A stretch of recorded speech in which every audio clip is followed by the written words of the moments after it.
మానవ నాడీ వ్యవస్థ రసాయనిక సమన్వయం అనే విషయం గురించి సబ్జెక్ట్ గురించి ఈరోజు తెలుసుకుందాం. మానవ నాడీ వ్యవస్థ అంటే మానవ శరీరంలో అనేక నాడులతో సమ్మేళనంతో ఉన్నది. నాడీ వ్యవస్థ నాడులన్నీ కూడా మెదడుతో సమన్వయం ఉన్నది. అంటే మానవుని యొక్క మెదడు ఏ విధంగా పనిచేస్తుంది, నాడుల ఆధారంగా ఏ విధంగా పనిచేస్తుందో తెలుసుకుందాం. అంటే ఇక్కడ ప్రపంచంలో అన్ని జీవజాతుల్లో కన్నా అన్ని జంతువుల్లో కన్నా మానవుని యొక్క మెదడు చాలా పెద్దది, చాలా తెలివి కలది. అంటే ఈ మెదడు ప్రపంచాన్నే మార్చేసినటువంటిది. అన్ని జంతు జాతుల కన్నా కూడా మానవుని యొక్క మేధస్సు చాలా గొప్పది. ఈ మేధస్సు ఎలా పనిచేస్తుంది, మేధస్సు ఎలా ప్రతిస్పందిస్తుంది అనే విషయాలను మనం స్పష్టంగా చూసుకుంటూ పోయినట్టయితే ఒక్కొక్క విషయాన్ని ఎలా అంటే కదలికల సమతాస్థితి మరియు సమన్వయము అనే 3 ప్రాథమిక క్రియలు కలిసి పనిచేస్తూ మన శరీరం చేసే ప్రతి చిన్న కదలికకు కారణభూతం అవుతున్నాయి. శరీరం కదలటం అనేది ఒక సంక్లిష్టమైనటువంటి ప్రక్రియ. ఎలా కదులుతుంది, ఎలా పనిచేస్తుంది, ఎలా స్పందిస్తుంది అనే విషయాలని మనం ఒకసారి పరిశీలిద్దాం. ప్రచోదనాలకు ప్రతిస్పందన చూడటం అంటే ఇక్కడ మెదడుకి నాడులకు ఒక అనుసంధానమై ఒక ప్రక్రియ మన శరీరంలో ఒక ప్రక్రియను జరుగుతుంది. మనం ఈరోజు ఒక విషయాన్ని చూసినా స్పందిస్తున్నాం, ఉష్ణానికి స్పందిస్తున్నాం, వర్షానికి స్పందిస్తున్నాం, ఏదైనా మన ప్రమాదకరమైనటువంటి జీవి ఎదురైనప్పుడు స్పందిస్తున్నాం, మనకి ఆత్మీయుల బాగా సంతోషకరమైన విషయాలు వచ్చినప్పుడు కూడా స్పందిస్తున్నాం. అంటే ఈ స్పందనలకు ప్రతిస్పందనలు ఇవన్నీ కూడా మెదడు, నాడులు, వెన్నుపాము అనే ముఖ్యమైనటువంటి భాగాల సహాయంతో జరుగుతున్నాయి. ఎలా జరుగుతున్నాయి ఈ ప్రచోదనలు, ఈ ప్రతిస్పందనలు అన్నప్పుడు జీవి యొక్క పరిసరాల్లోని మార్పు లేదా మార్పుకు సంబంధించిన సంకేతాలు లేదా ప్రచోదనాలు ప్రతిచర్యలకు కారణమవుతాయి. జీవులన్నీ ప్రచోదనానికి ప్రతిస్పందన అవుతాయి. ఇక్కడ ప్రతిస్పందన కావటం అంటే ఏంటంటే మన శరీరంలో ఉన్నటువంటి అవయవాలు కొన్ని స్పందనలకు గురి కావటం. అంటే ఇక్కడ ప్రతిస్పందనలో మొదట మనం ఏ విషయమైనా జరిగినప్పుడు, ఇప్పుడు ఎలకను చూడగానే పిల్లి పరిగెత్తడం అది ఒక ప్రతిస్పందన. మొక్క వెలుతురు వైపు ప్రయాణించి అది మొక్క పెరగటం. అలాగే ఇక్కడ కొన్ని మార్పులు, కొన్ని స్పందనలను బట్టి ప్రతిస్పందనలు జరుగుతున్నాయి. అంటే ఇక్కడ జీవి యొక్క పరిసరాల్లోని మార్పు లేదా మార్పు సంబంధించిన సంకేతాలు, ప్రచోదనాలు ప్రతిచర్యలకు కారణమవుతాయి. అంటే స్పందిస్తుందంటే ఆ స్పందన తర్వాత ప్రతిచర్యలు జరుగుతాయని అర్థం.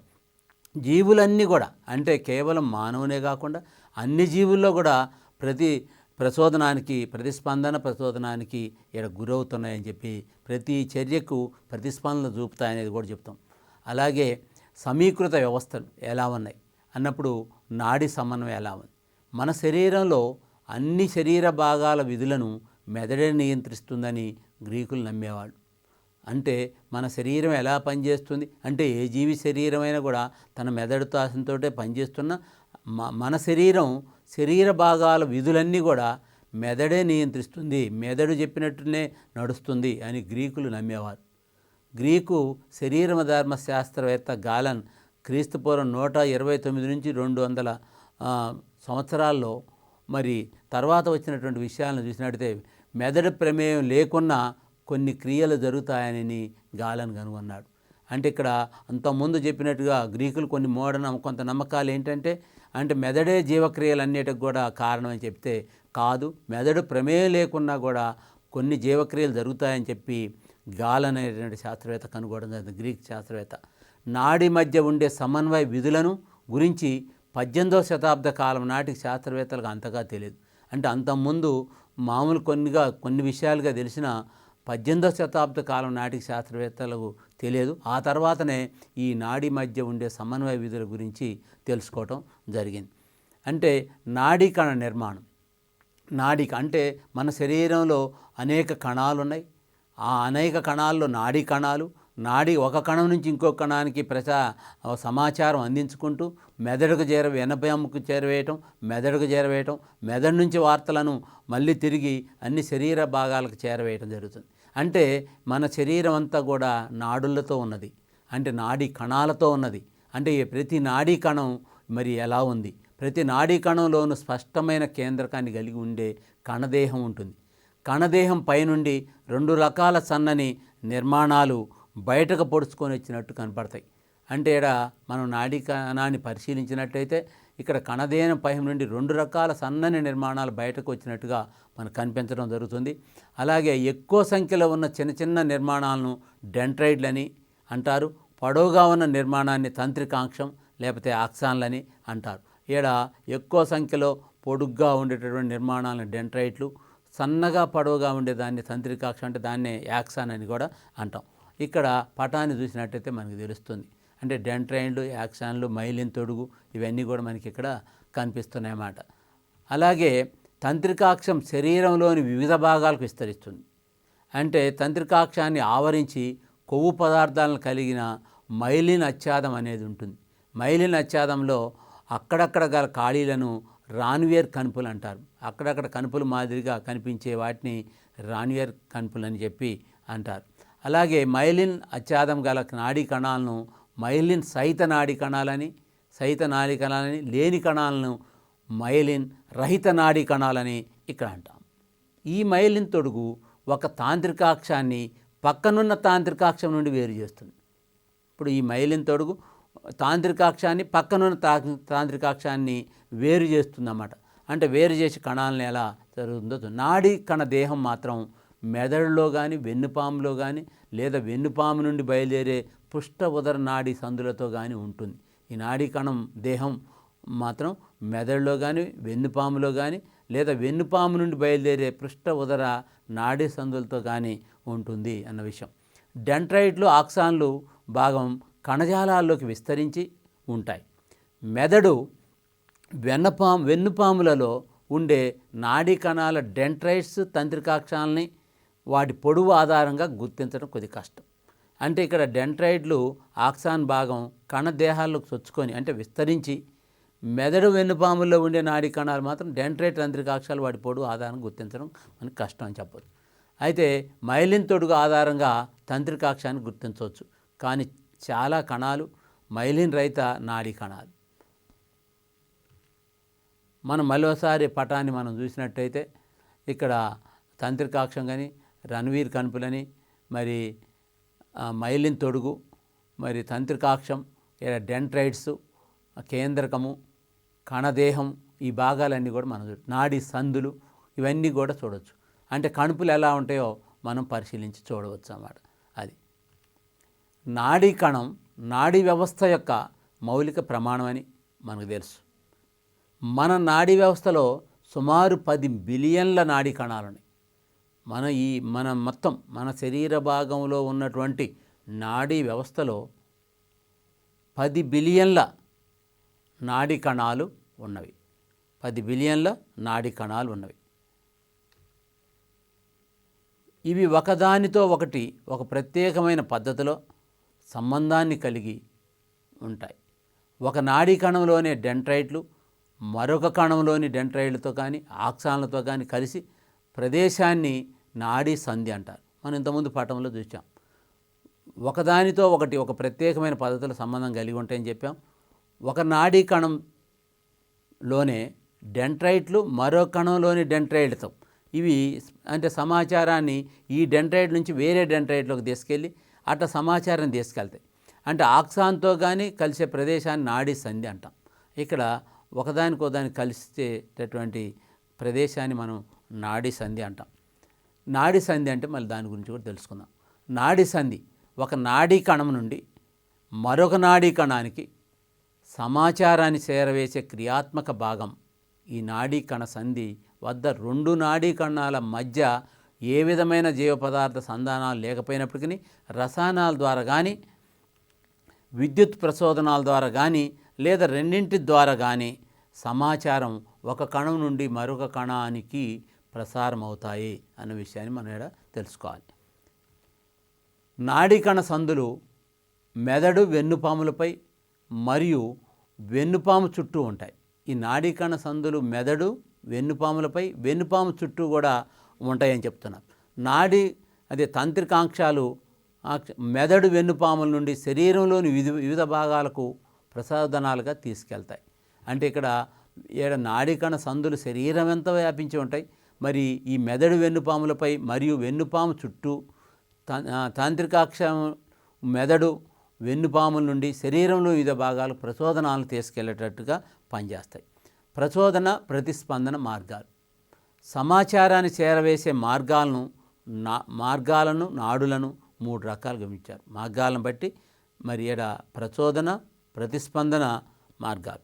సమాచారాన్ని చేరవేసే మార్గాలను నాడులను 3 రకాలుగా విభజించడం జరిగింది. ఏమిటో మనం తెలుసుకుందాం. అభివాయి నాడులు లేదా జ్ఞాన నాడులు. అభివాయి నాడులు అంటే ఏందో మొదట తెలుసుకుందాం. అభివాయి నాడులు జ్ఞానాన్ని తీసుకెళ్లే నాడులని.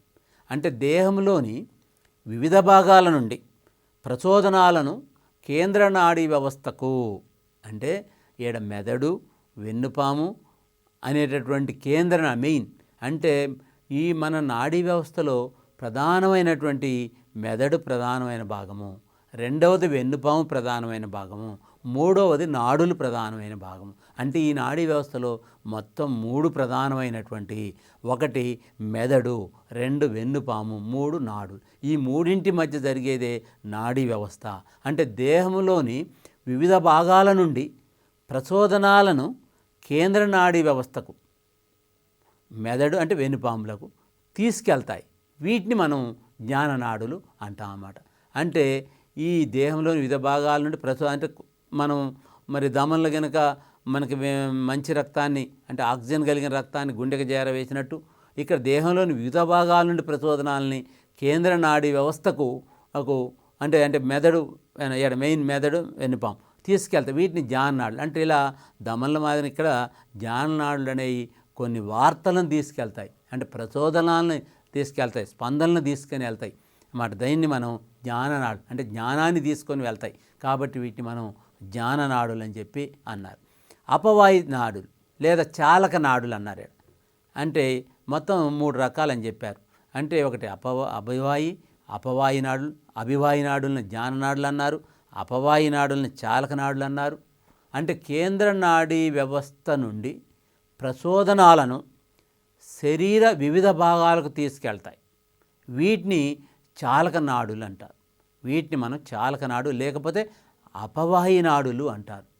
కేంద్ర నాడీ వ్యవస్థకు వచ్చిన అంటే అభివాయి నాడుల ద్వారా వచ్చినటువంటి ప్రతిస్పందనల్ని ఆ కేంద్ర నాడీ వ్యవస్థ చేరిన తర్వాత కేంద్ర నాడీ వ్యవస్థ అయినటువంటి మెదడు వెన్నుపాము నుండి ప్రచోదనాలను, అంటే తిరిగి ప్రతిచర్యలు వివిధ శరీర భాగాలకు తీసుకెళ్తాయి. వీటిని మనం చాలక నాడులు లేకపోతే అపవాయి నాడులు అని చెప్పి అంటాం. మూడవది సహసంబంధ నాడులు. అంటే ఇక్కడ మొత్తం 3 అభివాయి, అపవాయి, సహసంబంధ నాడులు. అంటే సహసంబంధ నాడులు ఏంటి వాటి పని అని అన్నప్పుడు అభివాయి అపవాయి నాడులను కలిపే నాడులను సహసంబంధ నాడులు అంటారు. అంటే వీటి పని ఏంటంటే అభివాయి అపవాయి నాడులను కలిపేటటువంటి పని చేస్తుంది. అలాగే మన శరీరం కొన్ని సందర్భాల్లో మన నియంత్రణలో లేని ప్రతిక్రియలను చూపవలసిన అవసరం కూడా వస్తుంది.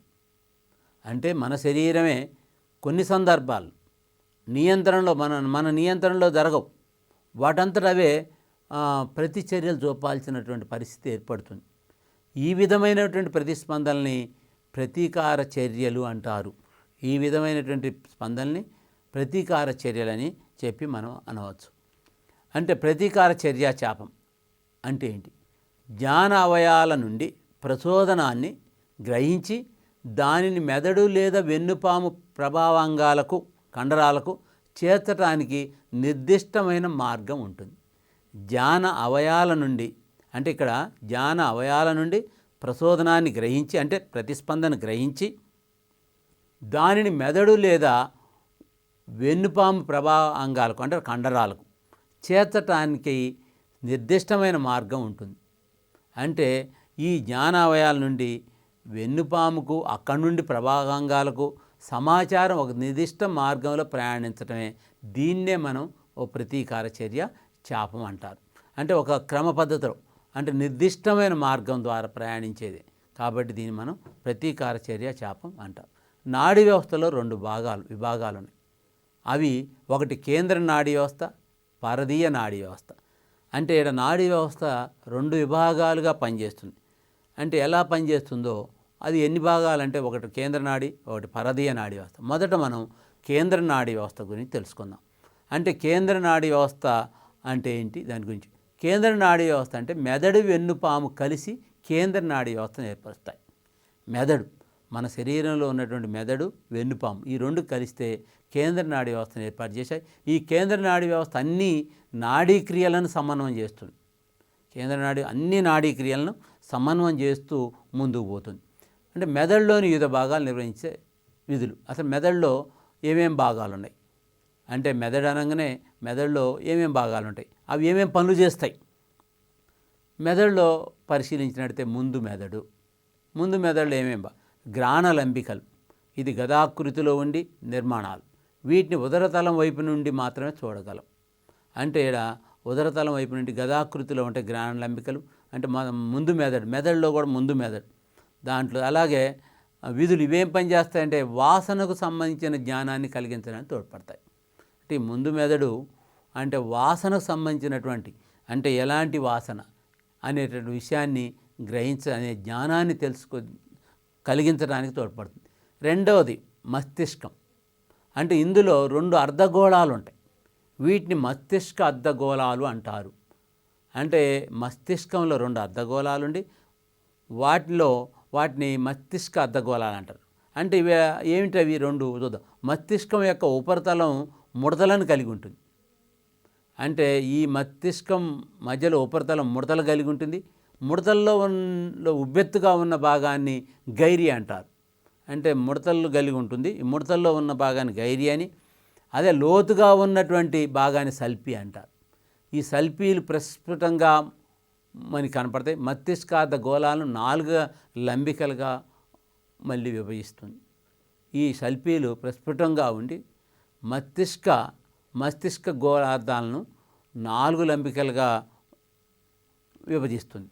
విధులు ఏం పనిచేస్తుంటాయి అంటే మస్తిష్కం ఏం మానసిక సామర్థ్యాలకు స్థావరంగా ఆలోచనలను, జ్ఞాపకాలను, కారణాలు వెతికే శక్తిని, ఊహాశక్తిని, ఉద్వేగాలను మరియు వాక్కును నియంత్రిస్తుంది. అంటే మానసిక ఉద్రేకాలను లేకపోతే అది మానసిక సామర్థ్యాల స్థావరం, ఆలోచనలు, జ్ఞాపకాలను, కారణాలు వెతికే శక్తిని, అంటే ఏదైనా జరిగితే ఎలా జరిగింది అని ఆలోచించడానికి వెతికే శక్తిని, అంటే తిరిగి మనం పాత విషయం జ్ఞాపకం తెచ్చుకోవాల్సిన శక్తిని, ఊహించే శక్తిని, అంటే అదే ఉద్వేగాలు కలిగే శక్తిని, వాక్కును, అంటే ఇవన్నిటిని కూడా ఒక నియంత్రణలతోటి అంటే ఎక్కువ తక్కువ కాకుండా మనకి ఒక నియంత్రిస్తుంది అన్నమాట. ఆ నియంత్రించేటటువంటి పని ఈ మస్తిష్కం చేస్తుంది. ద్వారగోర్ధం కండరాల కదలిక, ప్రతిక్రియ, ప్రతిచర్యల కేంద్రకాలు, భావోద్వేగాలకు కేంద్రకాలు ద్వారగోర్ధం అంటే దీనికి. అలాగే నీటి సమతుల్యత, రక్తపీడనం, శరీర ఉష్ణోగ్రత, నిద్ర మరియు ఆకలి కేంద్రాలు.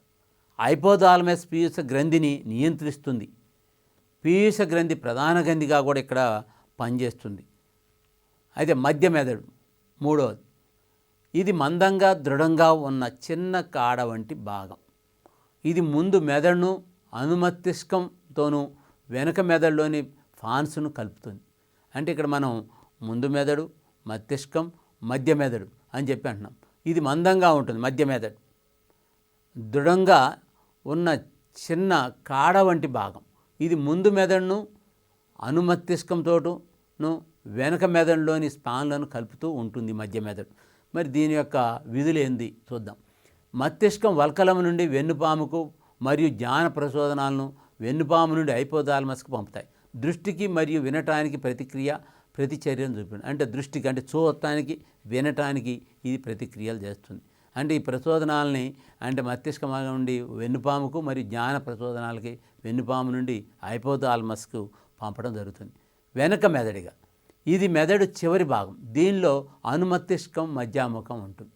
ఈ వెనక మెదడులో అంటే అనుమస్తిష్కం అయింది. ఇది మస్తిష్కానికి దిగువన, మధ్యముఖానికి పైన ఉంటుంది. దీనిలో 2 మస్తిష్క గోళార్ధాలు ఉంటాయి. ఏంటో చూద్దాం.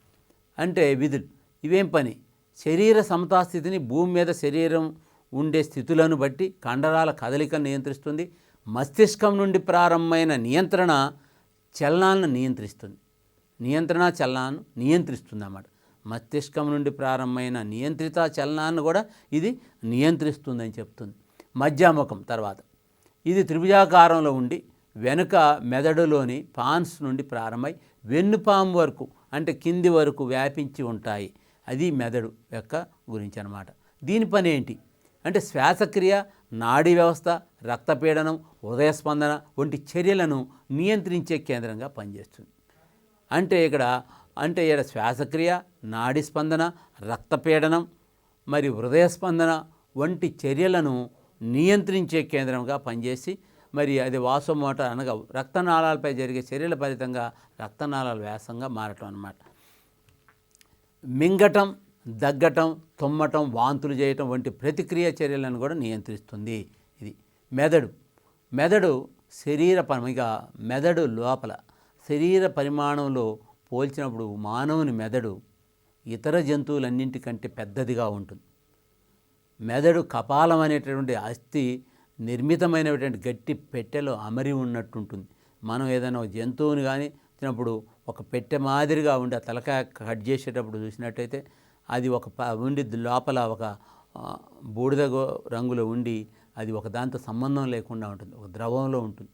అంటే ఈ మెదడు అయితే మానవుని యొక్క మెదడు ఇతర జంతువులతో పోల్చినప్పుడు ఆ శరీర బాడీని బట్టి శరీర పరిమాణంతో పోల్చినప్పుడు మానవుని యొక్క మెదడు చాలా పెద్దగా ఉంటుంది అన్న విషయం తెలుసుకోవాలి. మెదడును కప్పి ఉంచుతూ మెనింజస్ అనే 3 పొరలు ఉంటాయి. ఈ మెనింజస్ పొరలు వెన్నుపామును కూడా కప్పి ఉంచుతాయి. ఈ పొరల మధ్య మస్తిష్క మేరు ద్రవం ఉంటుంది. ఇది కపాలం మెసెంజర్స్తో కలిసి మెదడును అగాధాల నుండి కాపాడుతుంది. మెదడులో బయట వైపుకు నాడీ కణాలు దేహాలు కలిగి ఉండి బూడిద రంగు పదార్థం ఏర్పడుతుంది. ఈ భాగాన్ని బూడిద రంగు ప్రాంతం అని కూడా అంటారు. బూడిద రంగులో ఉంటుంది. మెదడు లోపలి వైపు మరి దేహాలు ఎక్సాన్లు ఉంటాయి. అంటే ఈ ఎక్సాన్లు మైలిన్ తొడుగును కలిగి ఉంటాయి. ఇవి తెల్లగా ఉంటాయి. అందుచేత మెదడు భాగాన్ని తెలుపు రంగు ప్రాంతం అని చెప్పి అంటారు. మిగిలిందంతా ఒక తీరుకుంటే ఇక్కడ తెలుపు రంగు కొంత బూడిద రంగులో కలిగి ఉంటుంది. బూడిద రంగు పదార్థం పరిధి వైపుకు ఉంటే తెలుపు పదార్థం కేంద్రం వైపు ఉంటుంది. అంటే ఇక్కడ మనం ఎందుకంటే ఈ చిన్న ప్రాంతం నుండి మైలిన్ తొడుగులతో కలిగిన ఎక్సాన్లు మెదడు నుండి వెలుపలికి వస్తాయి. మెదడు కింది భాగాలను కలిగి ఉంటుంది. ముందు మెదడు మస్తిష్క గోళార్ధం, మధ్య మెదడు దృక్గోళాలు, అలాగే వెనక మెదడు అనుమస్తిష్కం, మధ్యముఖం, వెన్నుపాము పొడవుగా దాదాపు స్తూపాకారంగా వెనుక మెదడు నుండి మొండెము, పృష్ఠతలం పొడవునా వ్యాపించి ఉంటాయి వెన్నుపాము గురించి. అదేవిధంగా ఒకసారి మెదడు మనం పరిశీలించితే మరి వెన్నుపాము ఎలా బయలుదేరింది, లోపల మెదడు ఎలా ఉంది, మరి ముందు మెదడు, వెనక మెదడు, మరి గోళార్ధం, మరి ఇవన్నీ మనం దగ్గరగా చూడవచ్చు అన్నమాట. వెన్నెముకలోని నాడీ కుల్యాల ద్వారా ప్రయాణిస్తుంది మెదడు. వెన్నుపాములో తెలుపు పదార్థం ఉపరితలంలోను, బూడిద పదార్థం లోపల వైపు ఈ మెదడు లోపల ఉంటుంది. వెన్నెముక ఇరువైపులా ఉండి వెన్నుపాములోని మైలిన్ తొడుగులు కలిగిన యాక్సాన్లు బయలుదేరతాయి. 16వ మరియు 17వ శతాబ్దానికి చెందిన శాస్త్రవేత్తలు నాడీ నియంత్రణలో వెన్నుపాము పాత్ర గురించి అధ్యయనం చేశారు. నాడీ నియంత్రణలో కేవలం మెదడేనా, మరి మెదడుకే ప్రాధాన్యత ఉందా, వెన్నుపాముకి ఏం ప్రాధాన్యత ఉందా అన్న విషయాన్ని కూడా అధ్యయనం చేయడం జరిగింది. వెన్నెముక ఇరువైపుల నుండి వెన్నుపాములోని మైలిన్ తొడుగులు కలిగిన ఉన్నాయి. అలాగే వెన్నుపాము కేవలం మెదడు నుంచి వచ్చే సమాచారాన్ని శరీర భాగాలకు పంపే మార్గంగా కాకుండా నియంత్రణ కేంద్రంగా కూడా పనిచేస్తుంది. అంటే కేవలం ఇది మధ్యవర్తిగానే కాదు, అప్పుడప్పుడు ఇది కొంత నియంత్రణ కేంద్రం కూడా పనిచేస్తుంది. అంటే మెదడుతో సంబంధం లేకుండా కొన్ని విధులను కూడా నిర్వహిస్తుంది. వెన్నుపాము కేవలం మెదడు నుంచి వచ్చే సమాచారాన్ని శరీర భాగాలు పంపే కేంద్రమే కాకుండా నియంత్రణ కేంద్రంగా కూడా పనిచేస్తుంది. అయితే మెదడు నుండి బయలుదేరే నాడులను కపాల నాడులని, వెన్నుపాము నుండి బయలుదేరే నాడులను వెన్నునాడులని శాస్త్రవేత్తలు గుర్తించారు. మన దేహంలోని మొత్తం 12 జతల కపాల నాడులు, 31 జత వెన్నునాడులు ఉన్నాయి. కపాల నాడులు, వెన్నునాడులు అంటే ఇవి మనకి ఎగ్జామ్లో బిట్లు అడుగుతారు.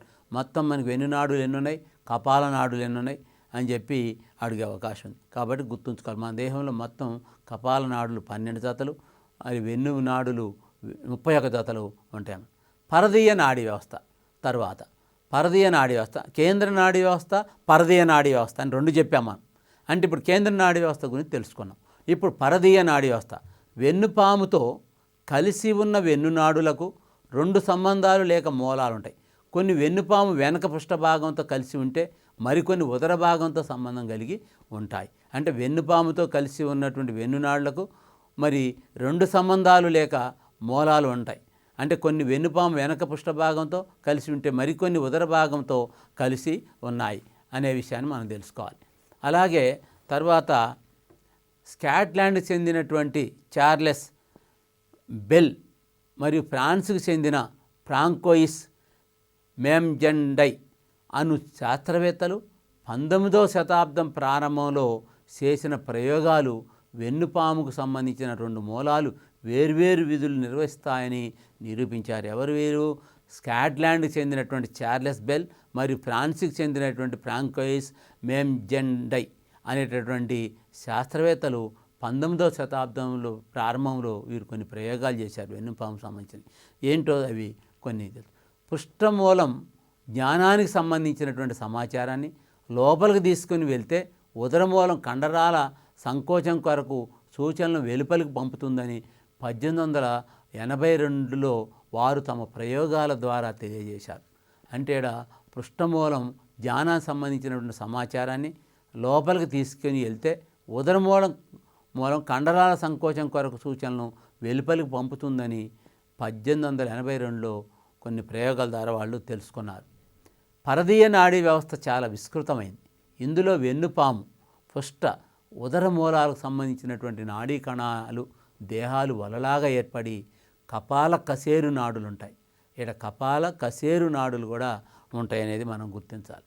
అంటే ఇక్కడ పరదీయ నాడీ వ్యవస్థలో పృష్ఠ ఉదర మూలాలకు సంబంధించిన నాడీ కణాలు దేహాలు వలలాగా ఉండి కపాల కశేరు నాడులు ఉంటాయి అనేది తెలుసుకోవాలి. కపాల కశేరు నాడులు మెదడు వెన్నుపాములతో ఒకవైపు, జ్ఞానావయాలతో మరొక వైపు కలపబడింది. ఈ కపాల కశేరు నాడులు మెదడు వెన్నుపాముతో ఒకవైపున, కొన్ని జ్ఞానావయాలతో మరొక వైపున కలపబడి ఉంటాయి అన్నమాట. దీన్ని మనం గమనించినట్టయితే మనకి తెలుస్తుంది. వీటికి ఎలా అనుసంధానం అయి ఉన్నాయో మనకి ఈ కపాల కశేరు నాడులు ఎలా అనుసంధానమై ఉన్నాయో కూడా మనకి ఈ పాఠంలో తెలుస్తుంది అన్నమాట.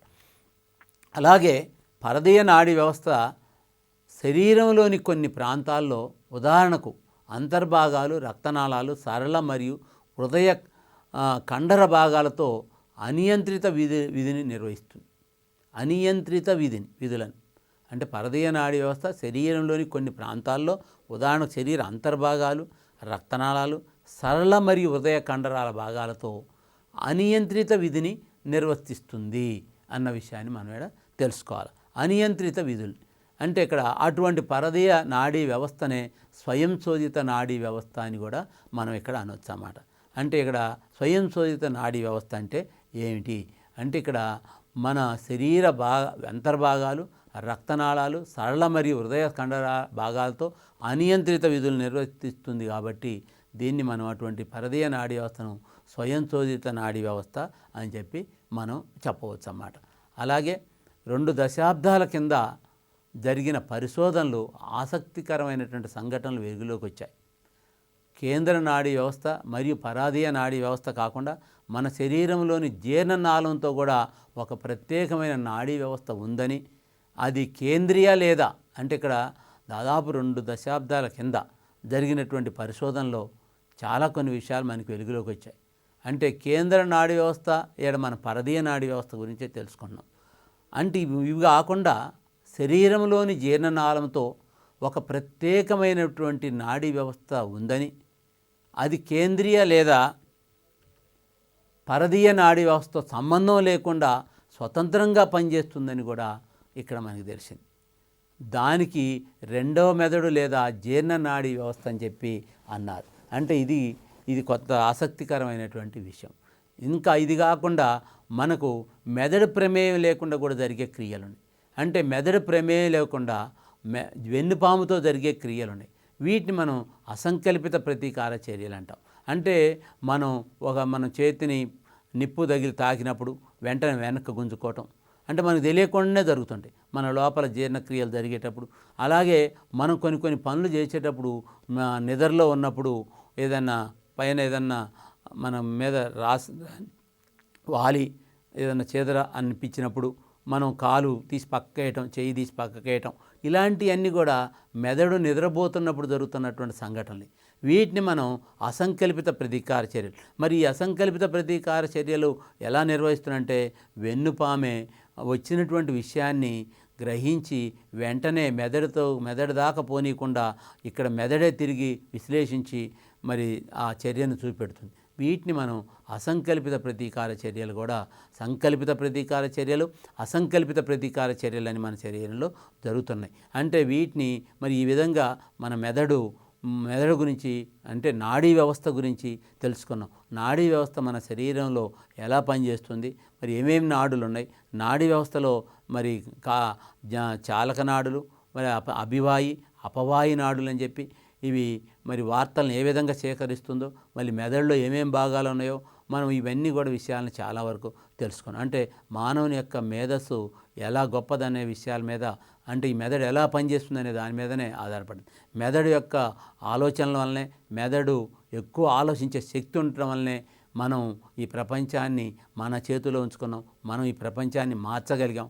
అడవిలా ఉన్నటువంటి ఈ ప్రకృతిని మనం ఈ మేధస్తో ఎలా మార్చామో మనం చూస్తుంటేనే తెలుస్తుంది. కాబట్టి మెదడు, నాడీ వ్యవస్థ మరి దీంట్లో ఎలా పనిచేస్తున్నాయో అనే విషయాల్ని మనం కొన్ని తెలుసుకున్నాం. అలాగే మనం తర్వాత అంశం గురించి వెళ్ళేటప్పుడు రసాయనిక సమన్వయం. అంటే రసాయనిక సమన్వయం ఏం జరుగుతుంది? రసాయన సమన్వయాలంటే అంతఃస్రావి గ్రంథులు జంతువులో కానీ మనుషు హార్మోన్ల ద్వారా జరిగే రసాయనిక సమన్వయం వినాళ గ్రంథుల వల్ల జరుగుతుంది.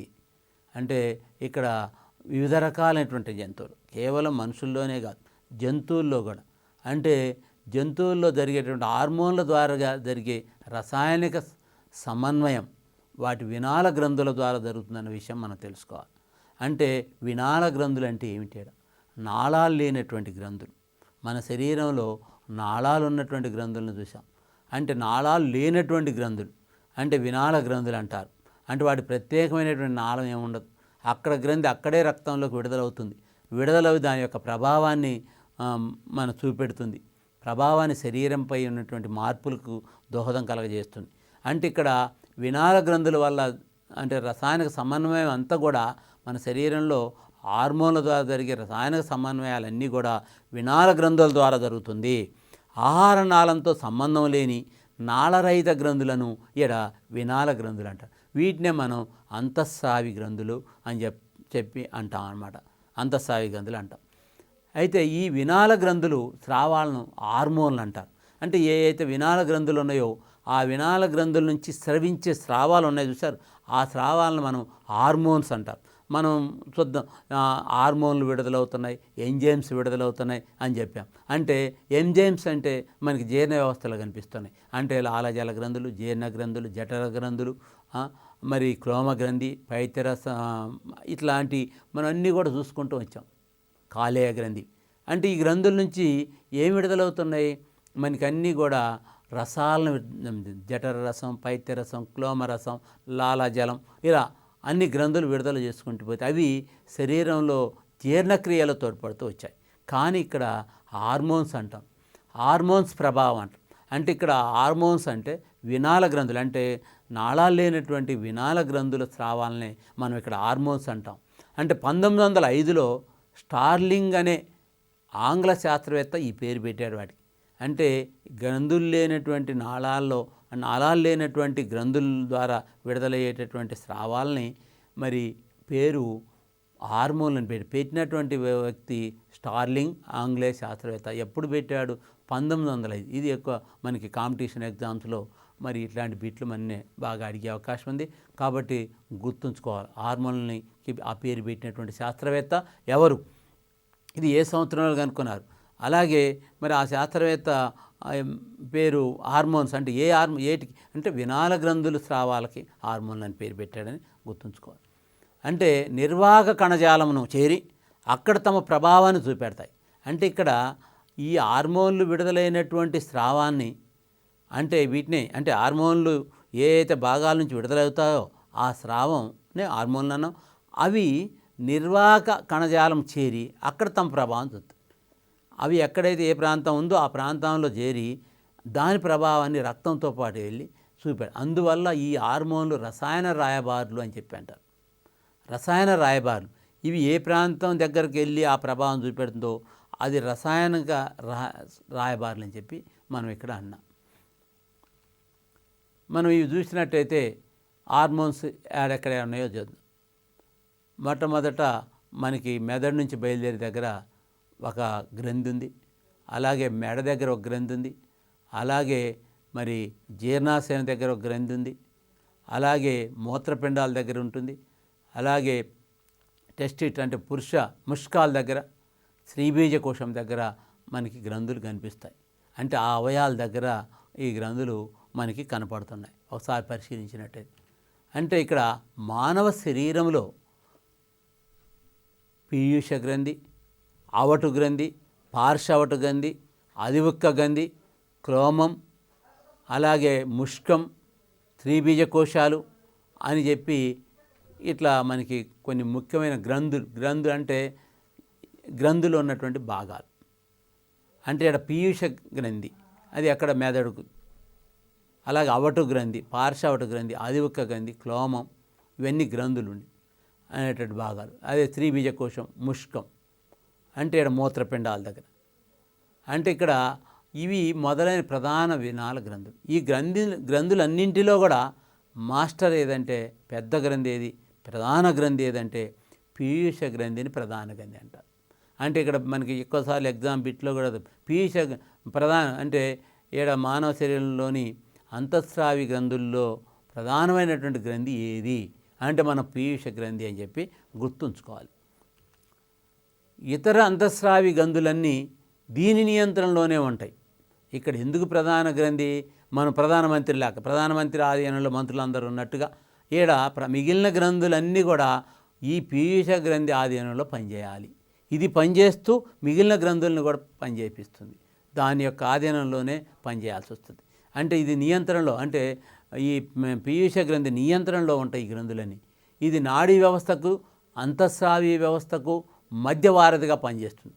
అంటే మనం నాడీ వ్యవస్థ, అంతఃస్రావి వ్యవస్థ అంటే ఈ గ్రంథులన్నీ అంటే ఏ అయితే హార్మోన్స్ ఉత్పత్తి చేసే గ్రంథులు ఈ వ్యవస్థ ఇదంతా కలిపితే మనం అంతఃస్రావి వ్యవస్థ అంటాం. ఈ అంతఃస్రావి వ్యవస్థ నాడీ వ్యవస్థ మధ్యలో వారధలా పనిచేస్తుంది కాబట్టి వారధలా పనిచేస్తుంది. దీన్ని మనం పీయూష గ్రంథి అంటే దీన్నే master gland of endocrine system అంటారు. Master gland of endocrine system అని చెప్పి అంటారు. అంటే ఈ సిస్టంలో పీయూష గ్రంథి మాస్టర్ అంటే ప్రధానమైనటువంటి గ్రంథి అని చెప్పి మనం ఇక్కడ చెప్పవచ్చు. అలాగే పీయూష గ్రంథి పెరుగుదల హార్మోన్, ఇది పెరుగుదల హార్మోన్ మెయిన్ అంటే ఇది పెరుగుదలని కలగజేస్తుంది. అంటే ఇక్కడ పీయూష గ్రంథి పెరుగుదల హార్మోన్ అన్నప్పుడు ప్రోలాక్టిన్, ఆక్సిటోసిన్, వాసోప్రెసిన్ అను హార్మోన్లు స్రవించి వివిధ రకాల పనులను నిర్వర్తిస్తుంది. అంటే ఇది పీయూష గ్రంథి ఏంటి పెరుగుదల హార్మోన్, ముఖ్యంగా ఇది పెరుగుదలను కలగజేస్తుంది. దీనిలో విడుదలయ్యే హార్మోన్స్ ఉన్నాయి కొన్ని ప్రోలాక్టిన్, ఆక్సిటోసిన్, వాసోప్రెసిన్ అనే హార్మోన్లు ఈ పీయూష గ్రంథి నుంచి విడుదలవుతాయి. విడుదల ఈ వివిధ రకాల పనులు నిర్వర్తిస్తుంటాయి. వివిధ రకాల పనులు అంటే ఈ విడుదల అయినప్పుడు వాటి నుంచి వచ్చేటటువంటి ఒక్కొక్క హార్మోన్ ఒక్కొక్క పనిని నిర్వర్తించడం జరుగుతుంది. ఇక్కడ అవటు గ్రంథి కూడా చూద్దాం. అవటు గ్రంథి మరి మెడలో వాయునాళానికి దగ్గరగా ఉంటుంది. మెడకు వాయునాళానికి దగ్గరగా ఉంటుంది. అంటే ఇది ఇక్కడ అవటు గ్రంథి అని చెప్పి దీన్ని అన్నాం. ఆ వాయునాళానికి దగ్గరలో ఉండి ఇది థైరాక్సిన్ అనే అయోడిన్ సమృద్ధి హార్మోన్ స్రవించే జీవక్రియను పెంచుతుంది. ఇది థైరాక్సిన్ అంటే ఒక్కొక్క గ్రంథి ఆ గ్రంథి నుంచి విడుదలయ్యే హార్మోన్స్ గురించి కూడా తెలుసుకోవాలి మనం. ఇప్పుడు మనం ఇంతకుముందు మరి పీయూష గ్రంథి నుంచి వచ్చే హార్మోన్స్ అన్నప్పుడు మరి ప్రొలాక్టిన్, ఆక్సిటోసిన్, వాసోప్రెసిన్.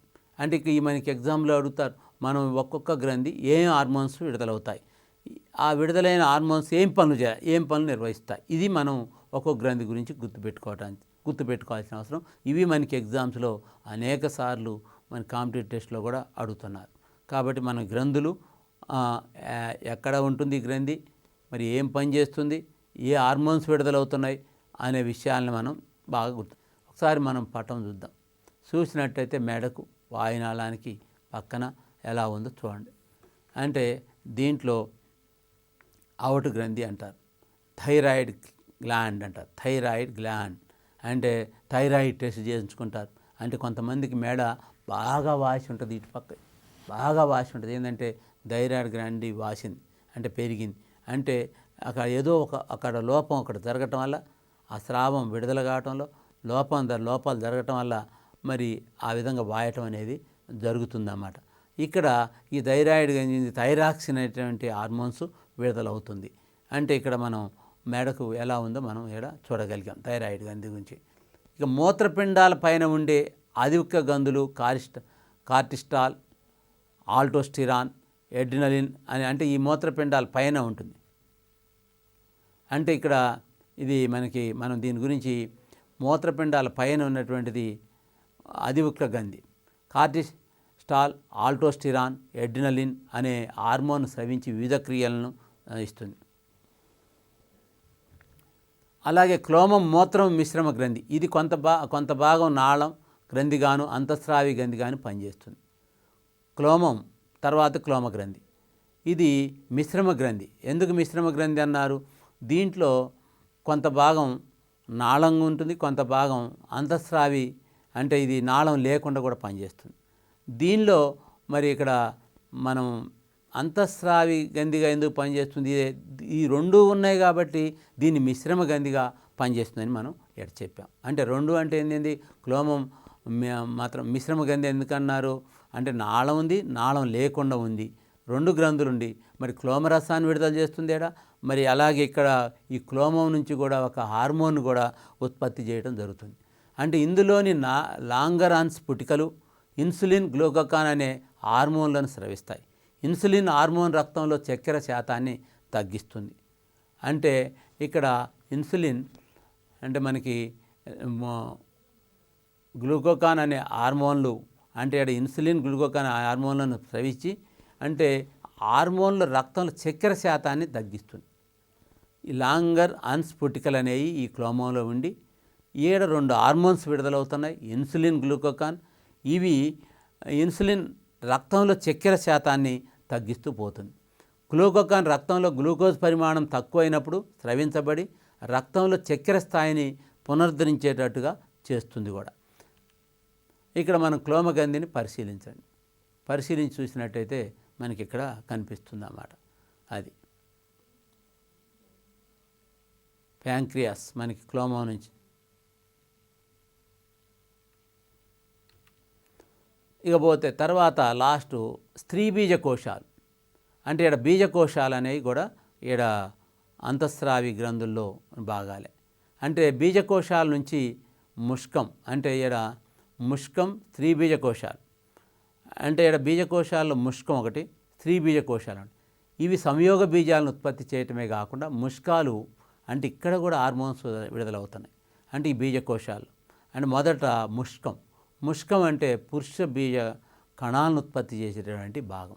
స్త్రీ బీజకోశాలు అంటే అండాలను ఉత్పత్తి చేసే భాగం.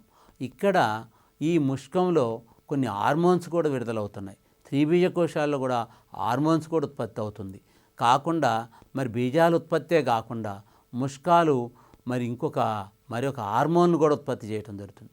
వీటిని మనం టెస్టోస్టిరాన్ హార్మోన్లు అంటారు. టెస్టోస్టిరాన్ అనే హార్మోన్ అంటే ఈ బీజకోశాలు ఈస్ట్రోజిన్, అంటే స్త్రీ బీజకోశాలు ఈస్ట్రోజిన్, ప్రొజెస్టరాన్ అనే హార్మోన్లు కూడా విడుదల చేసి లైంగిక చర్యలు నిర్వర్తిస్తుంది.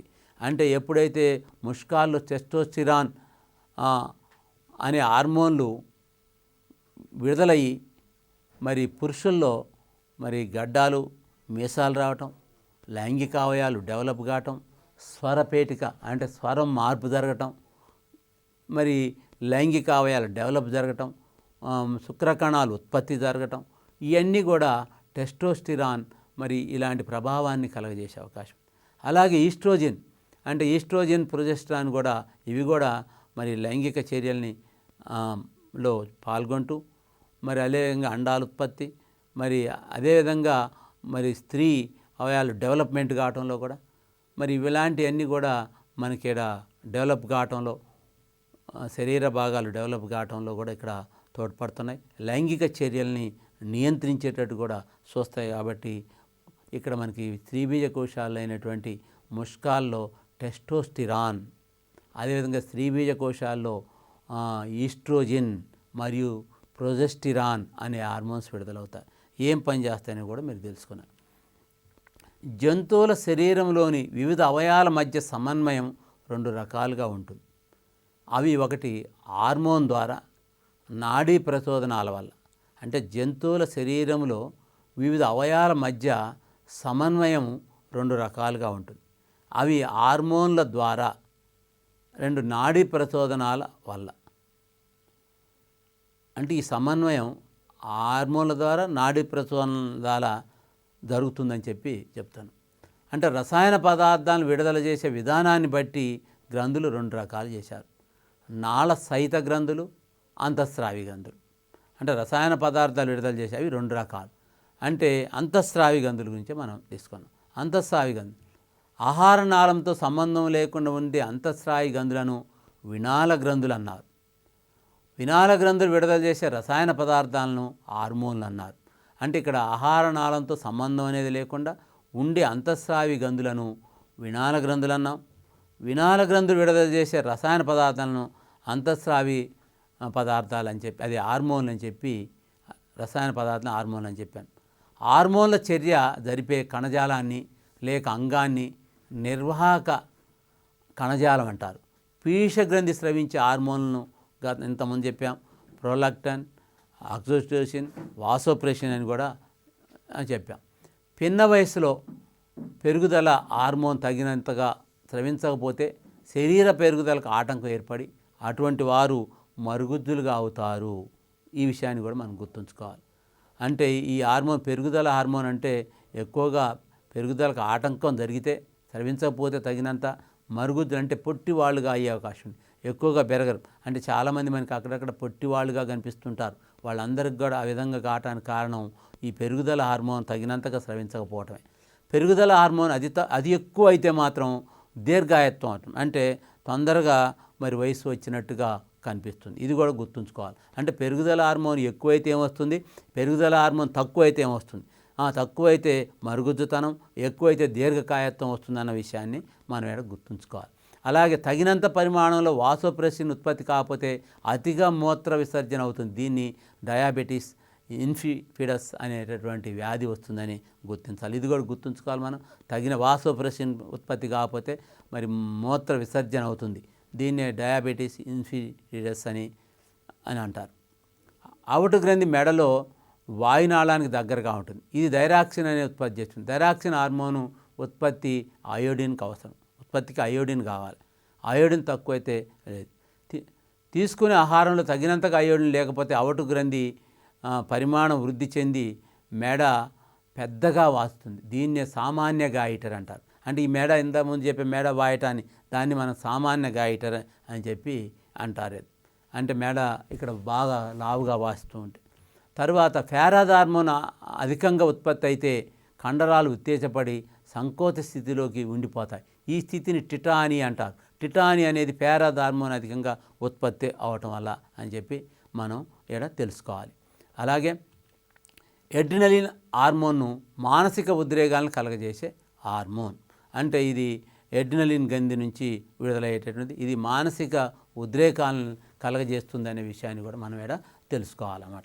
అలాగే ఇంకా దీంట్లో మనం కొన్ని క్వశ్చన్లు చూసినట్లయితే ముఖ్యమైనవి. మరి అసంకల్పిత ప్రతీకార చర్యలో నాడీ మండలం దేని ఆధీనంలో ఉంటుంది? అసంకల్పిత ప్రతీకార చర్య జరిగేటప్పుడు అంటే వెన్నుపామే మరి మెదడు నిద్రపోయినప్పుడు మెదడు నిద్రపోయినప్పుడు వెన్నుపాము మాత్రం మెదడుతో సంబంధం లేకుండా జరిగే కొన్ని చర్యలు జరుగుతాయి. నిద్రపోయినప్పుడు కానీ నిద్రపోనప్పుడు కానీ జరిగే చర్యల్లో ఈ వెన్నుపాము మరి నిర్వహిస్తుంది ఆ విధుల్ని. కాబట్టి అసంకేత ప్రతీకార చర్యలు వెన్నుపాము నిర్వహిస్తుంది. అలాగే సమాచారాన్ని గ్రహించి ప్రచోదనాలను ఉత్పత్తి చేసే అంగము గ్రాహకం. ఇక్కడ గ్రాహకం గుర్తుంచుకోవాలి.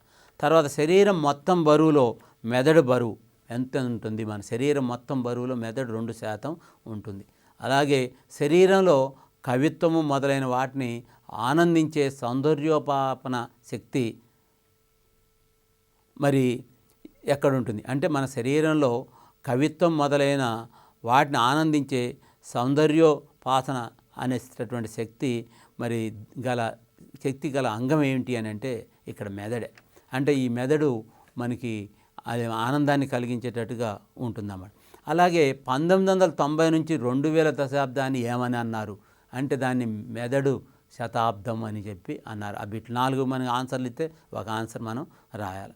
మరి ఈ విధంగా మనం ఏ ప్రశ్నలు ఇచ్చినా కూడా అట్లనే సామాన్య గాయటర్ ఏ విధంగా వస్తుంది, టిటానీ ఏ విధంగా వస్తుంది, మరి క్వశ్చన్స్ కూడా మనం తెలుసుకోవాలి.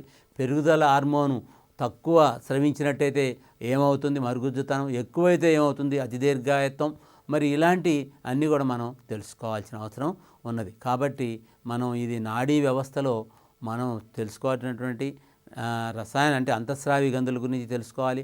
వీటిలో కూడా చాలా బిట్లు అనేకమైన సార్లు మనకి ఈ కాంపిటేటివ్ టెస్ట్లో ఎక్కువ సార్లు ఈ క్వశ్చన్స్ రిపీట్ అవుతున్నాయి. మరి వీటిని మనం బాగా చూసుకోవాలి, తెలుసుకోవాలా. కాబట్టి మరి ఈ క్లాసును ఇంతటితోటి ముగిస్తున్నాను. నమస్కారం.